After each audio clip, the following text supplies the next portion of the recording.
I cannot offend you. You can only allow yourself to be offended.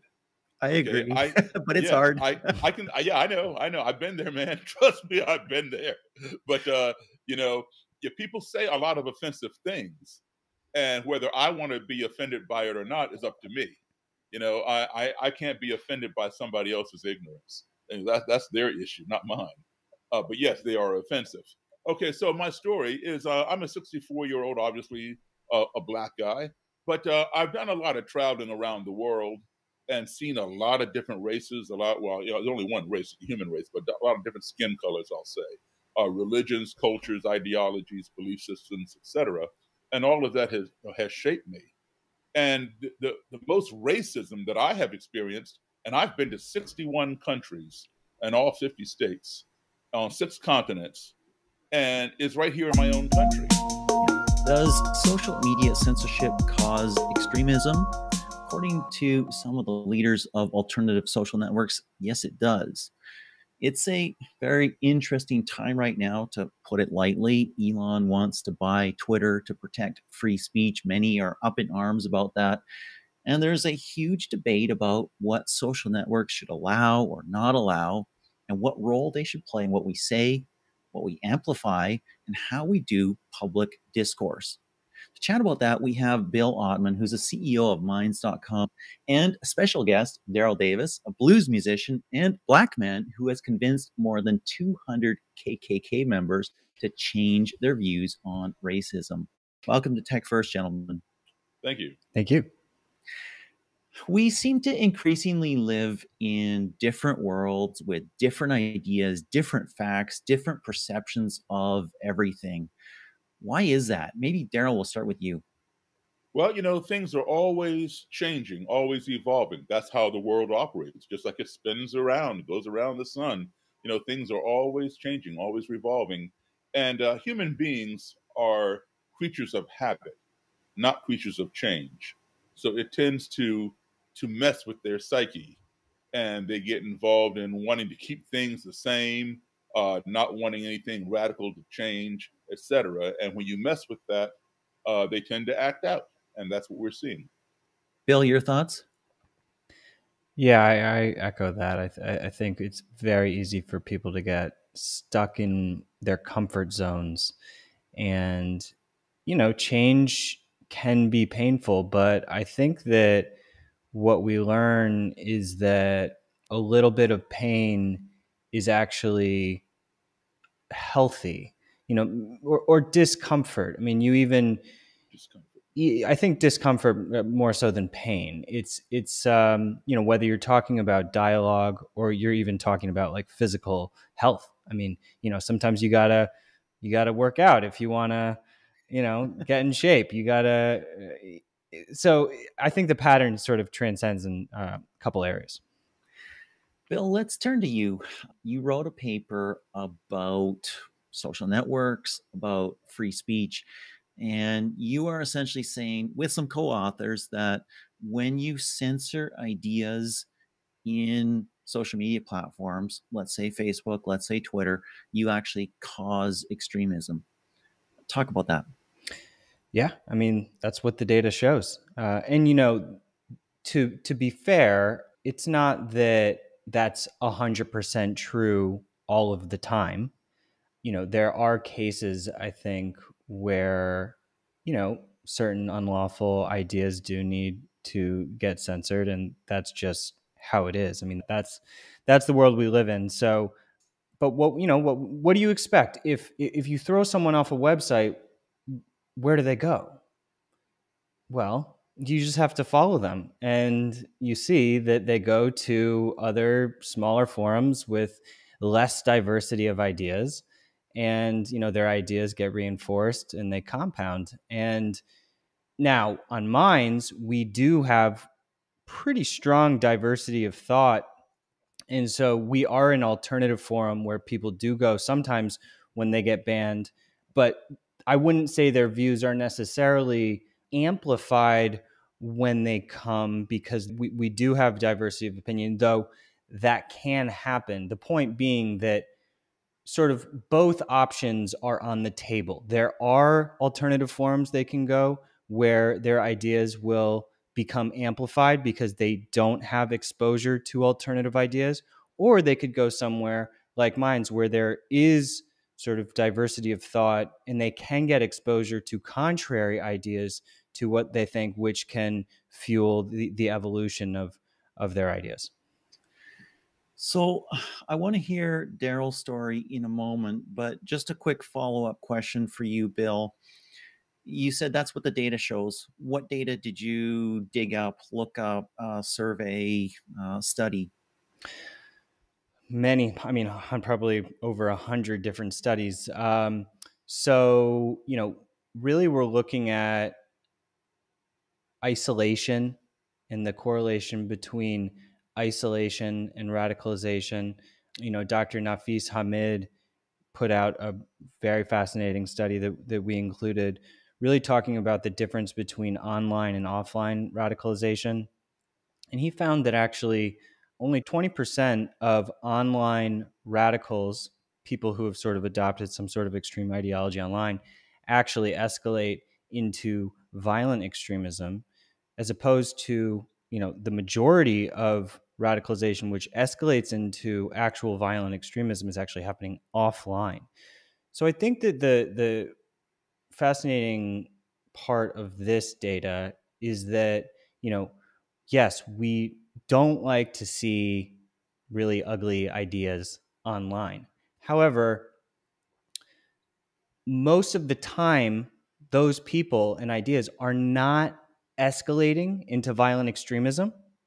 So you can actually invert the conversation and say, oh, it's actually good that that person is expressing themselves online, as opposed to going underground and going offline where things can actually have a higher likelihood of escalating into violence. So, it's really about inverting the lens with which we're seeing things that we disagree with, and kind of questioning ourselves, like, how am I reacting to seeing something that, hurts me or offends me? And is there something more productive I can do? Is there some sort of positive intervention or engagement that I can take part in?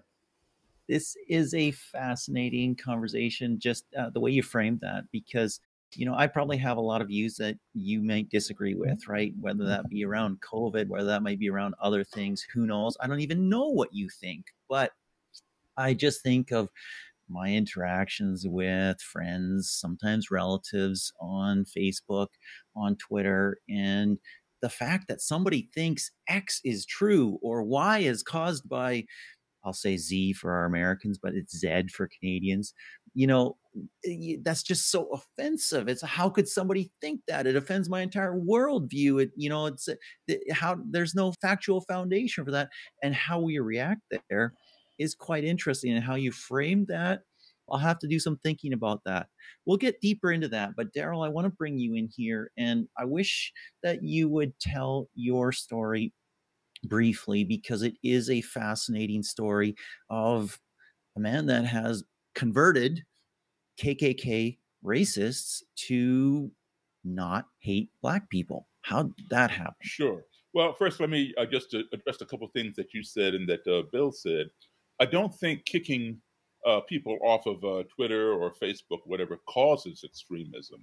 I think what it does is it causes them to perhaps follow a path that may lead to extremism.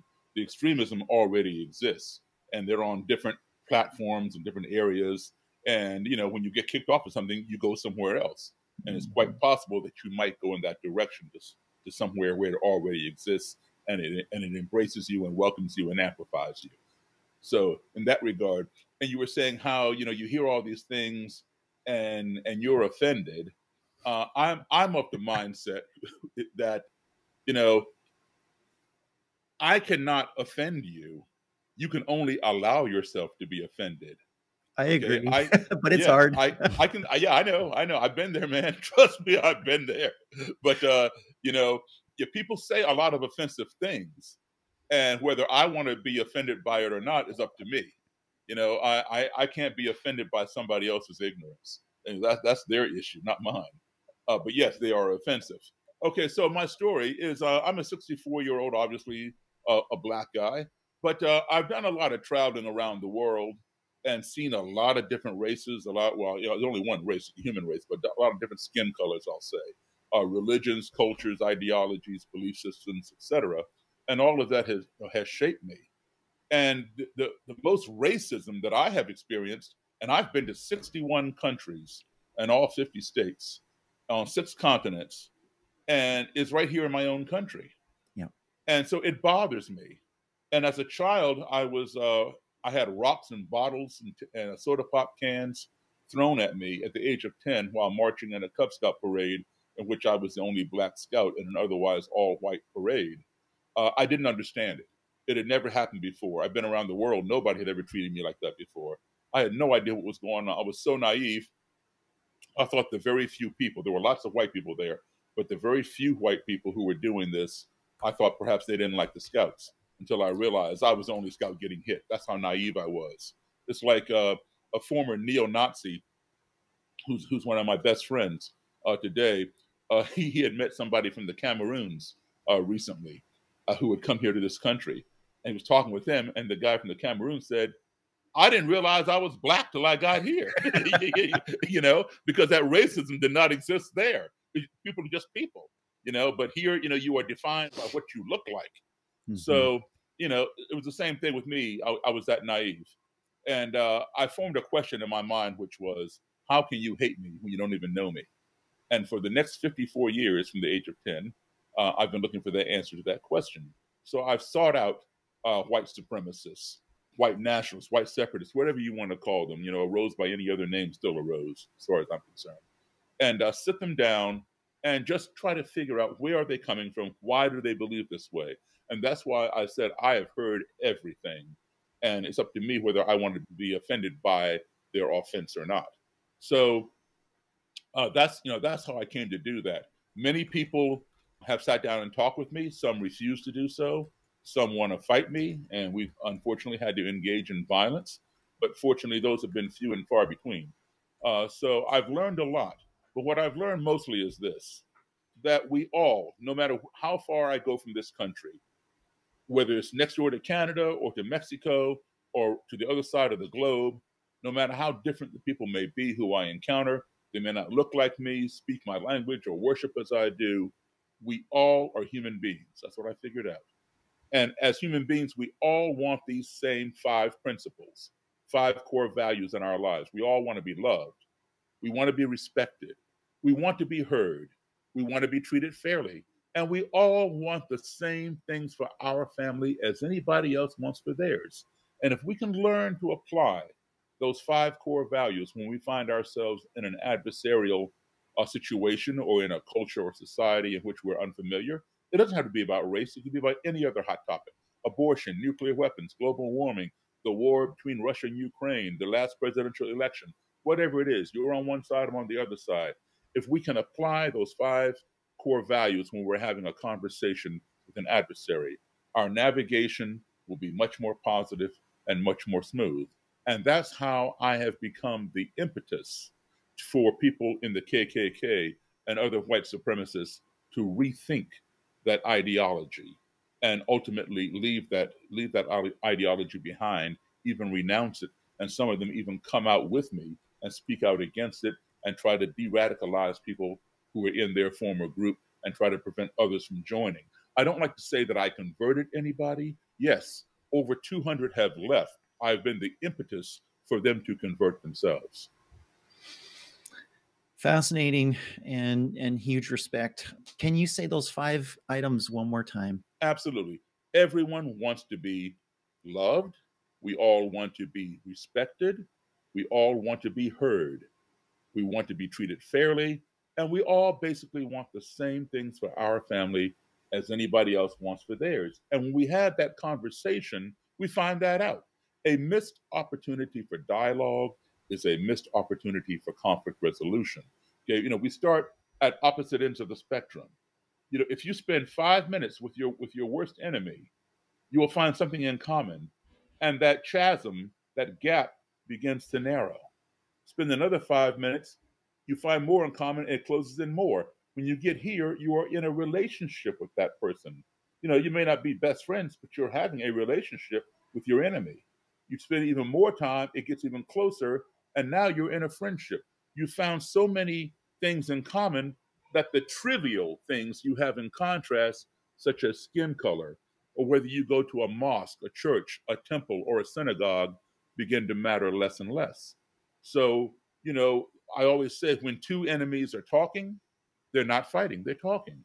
It's when the conversation ceases that the ground becomes fertile for violence. There's a lot to take in there. And I'm sure we're going to get into a number of those things as we continue the conversation. Just before I go back to Bill here, there's a perception that we are seeing more racism lately. I should speak clearly. There's a perception that there is more racism lately, whether it's Asians and COVID, whether it's BLM and people who are against BLM or whatever. What is your perception here? Okay. Racism has increased incrementally. It's always been here. I think you said it right the first time. Not so much that there is so much more racism, but we are seeing it manifest more. It's always been here. But in the last 5 years, we've seen it come out from under the rocks, under the carpet, out the closet door kind of thing. It's always been here. But now it's beginning to manifest itself some more. And there are reasons for that, that we can get into if you want. But in terms of BLM, in terms of other things, like that, yes, a lot of that has have contributed to it, and it's the perception. Perception is one's reality, whether it's real or not. One's perception is one's reality, and you cannot change somebody's reality. They only know what they know. And if you want someone's reality to change, what you have to do is offer them a better perception. And if they resonate with your perception, then they will change their own reality because their perception becomes their reality. And that's what I've been able to do in terms of when I sit down with these people who hate me, at opposite ends. I offer them a better perception rather than attack their reality and tell them how wrong they are. Amazing. Amazing. Bill, let's turn back to you. We're basically talking about Facebook and Twitter here. I think they're the dominant social networks in, let's say, North America, but we could also say Europe. We could say significant portions of the rest of the world as well. What are the core problems there, in your opinion? Yeah, I think that we're seeing, some similar ideas that we've been discussing come to the surface with this recent episode between Elon and Twitter. And, he has been talking about how he thinks there needs to be less bias, more transparency. And where I really agree with him on is the open source algorithms, because, when we're scrolling through our feeds right now, the way it's structured on most big tech apps is that we don't know why we're seeing what we're seeing. We don't know why our posts may or may not be surfaced to our followers. And so, the transparency of like when a post comes across my feed of why am I seeing this? What is the algorithm doing? We're not saying algorithms are bad. That's kind of like saying math is bad. But we do want to know, okay, is my post being demoted for some particular reason? Or, is this post that I'm reading being fed to me for some particular reason, whether it's because they tracked my location or, they're targeting me for some reason. I'll bring up one really interesting piece that came out in the Washington Post after we published the paper, but this is research that I'm very fascinated in. It's about the idea of what's called algo speak. So essentially what's starting to happen is because certain words are censored and you get kicked off if you use certain words on social media, groups all across the political spectrum, LGBTQ groups, political groups, all different kinds of groups are encoding new language to get around the algorithm. So if you can't say, for instance, the word sex, then, they now have some kind of coded word, which would be like hex, and they'll just use the word hex to talk about that. And this is sort of happening in extreme groups, in normal groups. You know, the fascinating thing about the Post article was that, and this was covered by Taylor Lorenz. I highly recommend you check it out. She was acting as if it was affecting many progressive groups, and they were actually getting censored on TikTok and Instagram. You know, because typically in the last 5 years, free speech has largely been politicized, unfortunately, and it's been seen to be more of like a conservative issue, but really it's not. It is a cross spectrum phenomena that people on all sides of the aisle, you know, have a problem with. Not everybody, but you know, there are realms of the left and right which care strongly about free speech. This is a, you know, fundamental freedom that traditionally has been not a political issue. So I find the evolution of language in response to these restrictions is really fascinating to me. And it really just proves that you cannot ban words. And if you do, all that you're doing is causing those communities to change their strategy. So it's just another example of the whack-a-mole. So maybe they're, you know, they're not getting banned, but they're being banned from using certain words, and so that causes them to morph and just do the same thing in another way. Well, So go ahead, Daryl. I was going to say, you know, like Bill gave the example of making another word for sex if you can't say the word sex. You know, there are a lot of dog whistles out there that cause people to do certain things, and we've seen that in the last 4 or 5 years. All right, being politicized. For example, the phrase "take our country back," all right, is one of those key phrases that means something totally different than what you might expect. It rings very clear with some people what it means.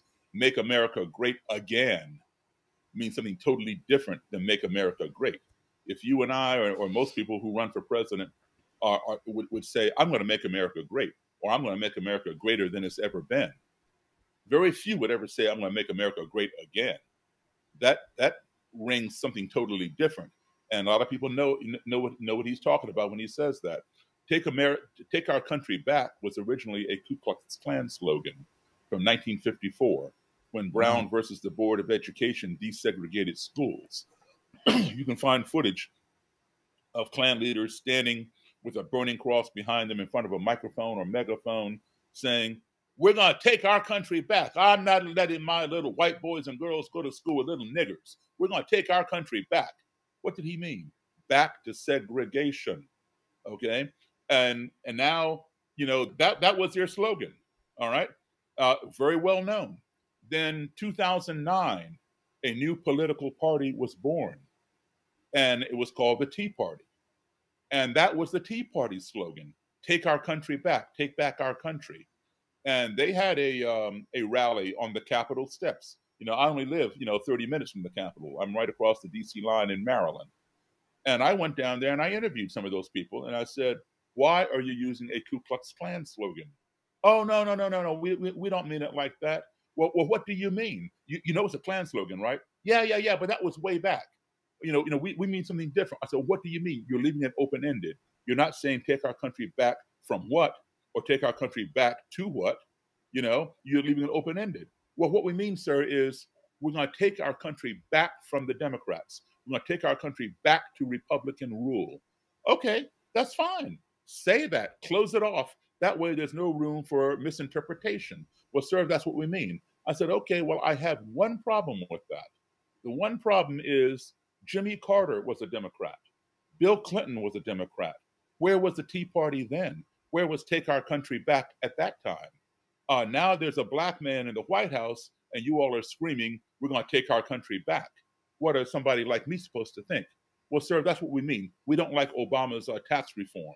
Well, the original Tea Party from, the Revolutionary War, the Boston Tea Party, was all about taxes. Okay, that's why they dumped the sea in the ocean, into the harbor. So they didn't like Obama's, tax reform stuff. All right, fine. But why use a Ku Klux Klan slogan? Because it rallied a lot of people for another alternative reason. When Donald Trump came out in front of the White House and gave his little 1.5 minute speech before everybody marched down to the Capitol. You can go find it. What did he say? He said, "You will never take back our country with weakness. You must show strength." There was that phrase again, take back our country. And Mm-hmm. what do we see? We saw strength in the Capitol Rotunda. We saw people marching around with a Confederate battle flag, a Camp Auschwitz t-shirt. You don't have to ask them what they want. You know what they want. They want to take our country back. And so Wow. that's the dog whistle where people have gotten around. I've been doing this for 40 years. I have seen neo-Nazis and the Klan march down the street with a megaphone saying 6 million Jews was not enough. Gas the Jews. Send the niggers back to Africa. Okay, I have heard that. I've seen it. I've even got footage of it. I've even got boat tickets from the Ku Klux Klan that they printed up saying, here's your free ticket back to Africa, that kind of thing on a boat. So I can show you this stuff. Wow. Now that granted, that's freedom of speech, but you can't say things like that and get away with it. So especially online now. Back then there was no online, and we're talking 1980s and stuff, all right, and 1990s. But now online you can't say that stuff without getting kicked off. Now should some words be banned? Well, some words are banned, okay, and for legitimate reasons. For example, the Supreme Court ruled you cannot shout fire in a crowded Mm-hmm. theater, and Mm-hmm. there's a good reason for it, unless there is a fire, because you will create a panic and cause people to get trampled for no reason if there's no fire. So they banned use of that word. Then later on, they banned the use of the word a hijack or gun in the airport. You start playing around with those words, you will get arrested, because unless somebody has a gun or somebody's doing a hijack. You just say it to cause a panic, you will go to jail. But because you're going to cause a riot. Mm-hmm. Well, when the Klan marches through a black neighborhood shouting "Ship the niggers back to Africa," that also causes a riot. you know. So where do you draw the line? Or when the Nazis marched through, we're going to march through Skokie, Illinois, back in the day, and talking about 6 million Jews is not enough. That can cause a riot. Mm-hmm. Mm-hmm. Mm-hmm. Yeah, and I think that Wow. what we find is that context matters, and that's what the Supreme Court ruling on fire in a theater and different threats in the airport, you know, understanding the context of the use of the word is really essential, and I think that that's where the big social networks are getting it wrong. They're not paying attention to context nearly enough. It's much more of just kind of a big blanket ban, and what that does is that causes people to kind of be confused, and it rips, it empowers the words too much, because there are all different types of contexts. I mean, look at Daryl right now. I mean, using the words in a contextual way which explain what was happening. I mean, in right now, Daryl could potentially be banned from Facebook or Twitter if he said that. So clearly, something is wrong when we're not allowing ourselves to understand the intent behind it. Right. And can the algorithm detect the intent or just detect the word? Yeah, that's a question I want to dig into, and Bill, I want to get your opinion on that because you're a tech guy. You're CEO of a alternative social network, and we tend to have this perception, and I say we, the world, people, and we think these big tech companies, the Facebooks, the Twitters, the Reddits, they have AI. It's so sophisticated, machine learning. It's incredible. It's amazing what they can do. It's almost scary, facial recognition, other stuff like that. And then we see what they're doing in terms of content moderation. And I have multiple friends who I know are not racist and violent or whatever else, and sometimes they're just talking about dinner or something like that, and they got put in Facebook jail. I don't know about you guys, but I've seen that comment more in the past 6 months than I Mm-hmm. ever saw it before. I got put in 30-day Facebook jail, and here's the screenshot why. They come back and they tell you, and you're Right. going like, and so you're wondering what happened there. Bill, you said that the algorithm should be open source. And there was actually a report today or a story today that is impossible, because the amount of data that goes into whatever gets seen is huge. The convolutions are complex, all that stuff. Is it actually possible to quote unquote open source the algorithm, which Elon has talked about for Twitter, but also for Facebook, for LinkedIn, for other networks like that, and let people know this is why you're seeing what you're seeing, and also on their own things, this is how many people saw it, or why it wasn't shown, or other things like that? Mhm. Is that even Oh, possible? yes, absolutely, it's possible. Whoever, I would love to see the source of who was saying that it's not. I think that maybe they're conflating the data with the code. The code can certainly be completely open. Now, the data that is sort of fueling the machine learning, I don't think that anyone is necessarily suggesting that all of the data be open, because there's a lot of personal data in there. But yeah, let's follow up. I would love to see who Okay, was okay, we'll, saying that we'll that's not possible. And then, otherwise, in terms of the context, like right now, it just sort of seems like they're being lazy and they're overwhelmed. And I think a lot of this is their own, you sleep in the bed that you make. They created these terms of service, which are so restrictive, and one day to the next, you don't know, what eggshell you have to watch out for.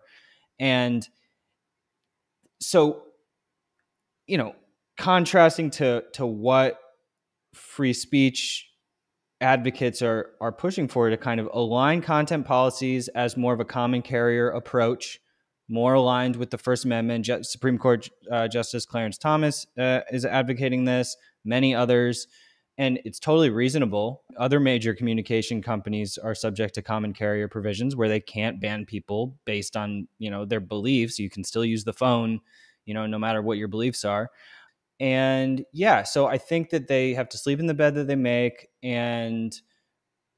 But that being said, I think we all know from experience, scrolling through YouTube or whatever, sometimes the recommendations are amazing and it's incredibly valuable. And they're like, oh, look at that Jimi Hendrix video that I'm getting fed. I mean, that's exactly what I wanted to watch right now. And somehow, so there's really smart people working on this stuff over there. This isn't a jab at any of them, but I think that what the algorithms are doing is enforcing content policy that is not well thought through. And our challenge to these big networks is, please show us the research that you have conducted, which is justifying your content policy. So where is the peer-reviewed evidence that your deplatforming is actually resulting in a healthier internet and in de-radicalization? Well, they're not going to be able to find anything, because their rate of de-radicalization is essentially non-existent, because they just, throw the people off the platform and don't engage at all. So how are they going to de-radicalize anybody? That is a good question, and I want to turn to Daryl in a moment and just ask what the solution is going to be. But what's interesting about what you're just saying there, Bill, is that you get the scenario when stuff is being banned, whether it's for what some would consider good reason, what others would consider to be bad reason. Well, you get the scenario that people say, this will be banned soon, watch it now.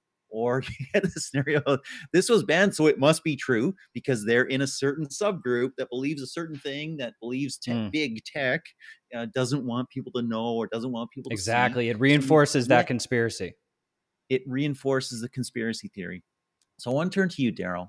You've had hard conversations with people who hate you at first sight for no reason. We have this world of massive platforms where they have done what is good for them.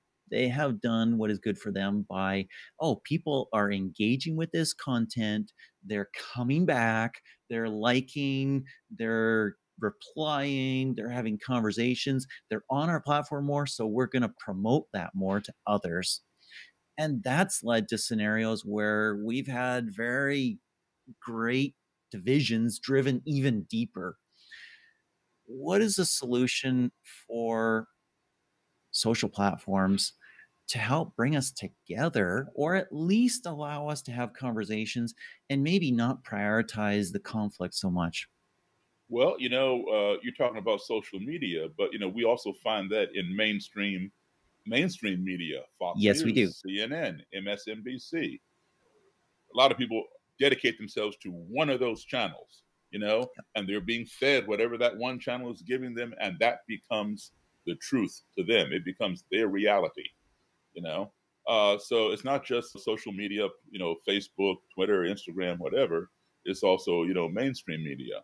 Hmm. Um, I believe the answer is providing more and better information to combat disinformation and misinformation. That's how we resolve that, because as Bill pointed out, when you drive people away, they seek a place where they can be heard. That's one of those values. Everybody wants to be heard. They want to be able to express themselves. And so if they can't do it here, they will do it there. And there may be a nefarious place, a dark Hmm. place, Hmm. where it's amplified and it festers and it grows and then it explodes, like Charlottesville, Virginia, like Hmm. the Capitol insurrection, things like Hmm. that. So we need to be able to allow these people onto our platform, give them a platform where they can air these views, no matter how contrary they may be, as long as they're not advocating for harming people. In this Hmm. country, the Supreme Court also ruled that we have the right to hate. We don't have the right to hurt. And when you cross that line, that's where it becomes a legal issue. So give these people a platform, give them guidelines. They're welcome to express their views, regardless of how contrary or abhorrent they may be. And the best way to combat that is to provide better views. But what people are afraid of is how many people will they radicalize by Hmm. by airing and amplifying those views. Yeah, there'll be a few who will fall through the cracks and get on. But basically, what you're saying is America is too stupid to realize this is BS. And it's like this. Hmm. I remember like on TV back in the 70s and the 80s. They did not show a lot of interracial stuff going on, Hmm. even though it was going on out here in the real world. Sure. But the stations did not want to show it because it said, people are not ready for that. They'll go off.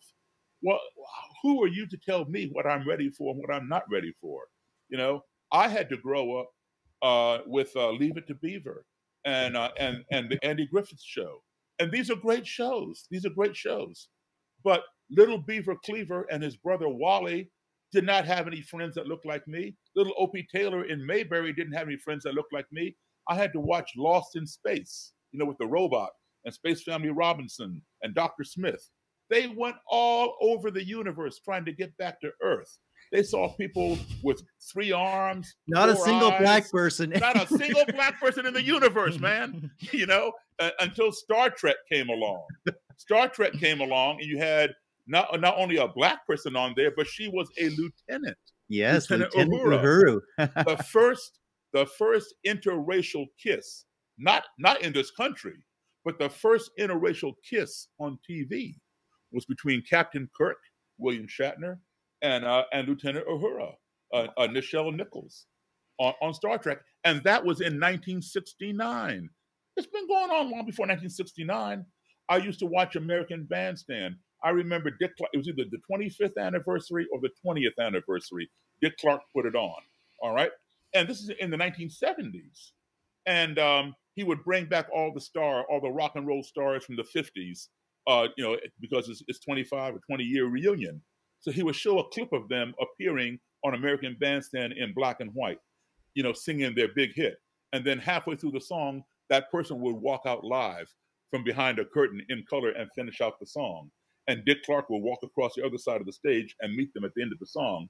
If it was Brenda Lee or Connie Francis, he'd kiss them on the lips and you'd see it.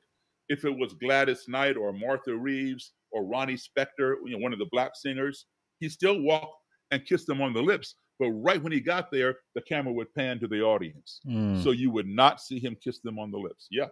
Wow. You know, Wow. And so it's things like that, that we are behind the times. Technology wise, we are the greatest nation on the face of this earth. But ideology wise, we're behind. There are third world countries out there that have female presidents, female prime ministers. All we do is argue over, can a woman be president? Can a black man be president? Can a Mormon be president? Back in the 1960s, it was, can a Catholic be president? We are so caught up in all this ideological BS that we forget we need somebody who can run the country, regardless of gender, color, religion, etc. Love it. But Yeah. we are living in space age times, but thinking with Stone Age minds. Wow. And money quote right there. Bill, I want to ask you a question about what Daryl just said.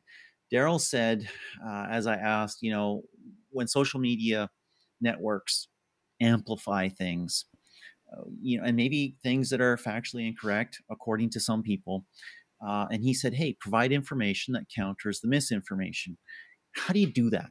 Do you provide sort of like an all sides thing? So that's allsides.com. You see different angles on the same news stories. Yes. Do you provide, other people think this when somebody shares something that says that? How do you do that? A lot of it has to do with, control over your own experience. I mean, I think that you should not be seeing things that you're not interested in seeing. And obviously, young people. Isn't that part of the problem, Bill? Then we stay in our own reality world. It is. But I think that ultimately, your control over your technology is, foundational. That being said, we just rolled out a whole build your algorithm feature so that you can actually, on a little slider, adjust your echo chamber. So you can say, I want to see more opposing ideas to what I'm used to. And, I hope that doesn't go all the way down to zero, because in the real world, let's talk real world, pre-technology, you're going to run across the crazy speaker on the corner. You're going to run across somebody else who talks to you in the subway or something like that. In our virtual worlds that we've created, it seems like we can have these pure halls of ideology that are only aligned with what we believe because of the choices that we made, and the algorithm just reinforces that. Yeah. And I hope you can't dial that down to zero. No, I mean, it's pretty much impossible on any social network to, completely stop contrary ideas from getting into your feed. We also have the boost feature, which anybody can use to, the boost is really a kind of a algorithm or an echo chamber buster as well. Basically, we have this, you can earn tokens and then boost your content to everybody's feed. And no, I mean, we're not trying to enable echo chambers, but I think that just the concept of presenting someone with an option to see ideas that they disagree with, to see more people on the left, to see more people on the right, these are options that are educating someone while they're looking at the options. So, on Facebook or Twitter or YouTube, there's no setting that you can go to adjust your algorithm. So just the idea of putting it into someone's brain, oh, I might want to see ideas that are different from my own. Like, that is foreign to the vast majority of people's social media experience right now. Right now, people go in and they're trying to be reinforcing their ideas. They're trying to, subscribe to everyone in their tribe. Just the prompt of sending someone a message that says, would you like to increase your tolerance for opposing ideas? That in itself is sort of a unique design that we're bringing to the table, and it does educate people. You can't force these things down people's throats because they'll leave. So you need to really be conscious of easing people into it. And I think that Daryl's strategy is very much not about pushing too hard, because then you can get the backfire effect where they think that this is some sort of a conversion therapy. type type situation, and you really do have to be careful of that. So, but in terms of better information, right now on Twitter, you'll get a fact-checking message, which was fact-checked by like 5 think tanks. What if, and we haven't built this yet, but it's something that we're planning. What if if a post was deemed to be controversial, you could kind of click a button and see a visualization of the debate on both sides?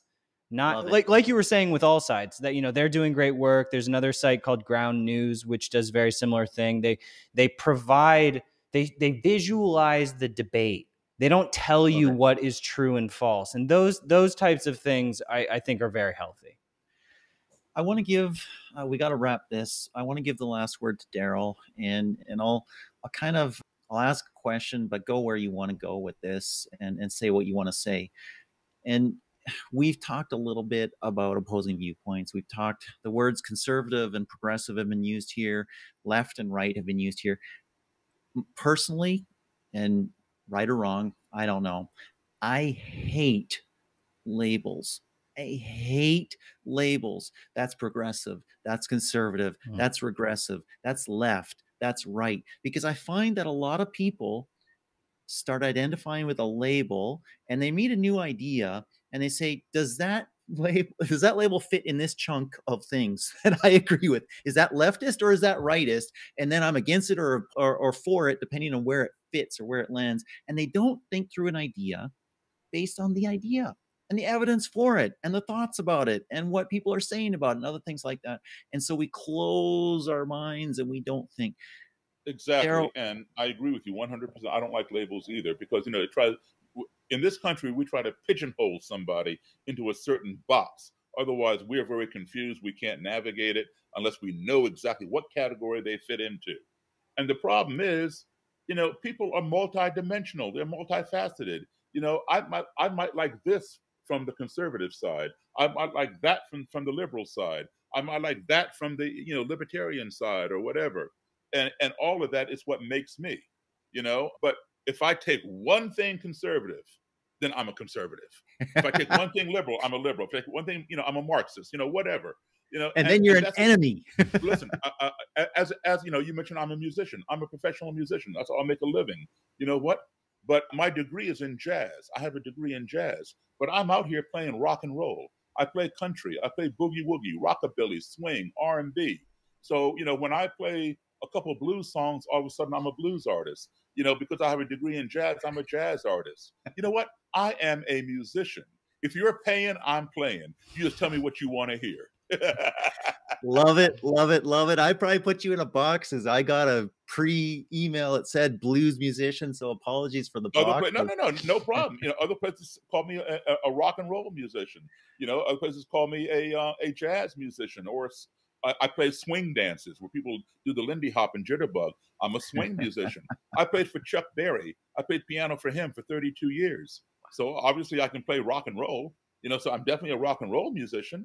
But I play what I have to play, when it's called for. If it's a variety gig, that's what I do. If I play a blues festival, yes, I'm going to play the blues. I love it. I love it. I love it. I have a quote which is on my Twitter as the pinned tweet, and I can't recall exactly what it is. I invented it, but reality is multidimensional. People are multidimensional, and everything has so many different sides, not just one, not just two, not just three, not just a couple labels. And if we could accept that about each other, that'd be a wonderful thing. I want to thank you, Daryl. I want to thank you, Bill, for a conversation on some topics that are hard, that are challenging, that are difficult. They're not just hard in terms of technology. They're hard in terms of our emotions, in terms of who we are, in terms of what we think is right or wrong, in terms of what we think should happen with the world and the direction of our countries and other things like that. And you've done a magnificent job. Thank you so much for this time. Thank you very much. Thank you for having us.